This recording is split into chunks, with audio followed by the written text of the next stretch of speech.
let's talk about one of the world's fastest spreading diseases and a wild new way to fight it. Sounds weird, right?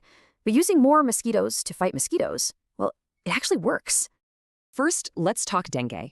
You really have to understand the scale of this problem. That's 96 million people with dengue symptoms every single year. It's spreading faster than any other mosquito-borne virus, a 30-fold increase in just 50 years. And here's our culprit, the Aedes aegypti mosquito. It loves cities, and it has gone global. It's a simple but vicious cycle. Mosquito bites someone with dengue, then bites someone else.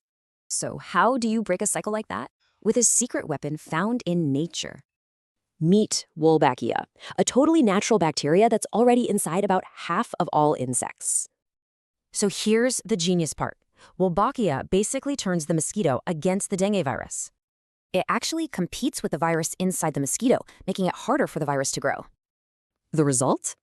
These new mosquitoes are terrible at spreading dengue. But here's the real kicker. Female mosquitoes pass Wolbachia to their babies. The solution literally spreads itself. Okay, so how do you get this from a lab into an entire neighborhood? It all starts with community buy-in, then breeding and releasing the special mosquitoes. And this isn't just an idea. It's happening right now in 14 countries. But the big question is, does it actually work? Well, the proof is pretty powerful. The key test happened in Yogyakarta, Indonesia, and the results? A total game changer. Just look at that difference. In areas with Wolbachia mosquitoes, dengue cases plummeted. We're talking a 77% drop in dengue cases. That is absolutely huge.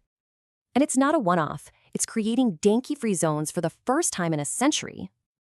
This tech is a massive step towards the WHO's goal of cutting down dengue worldwide.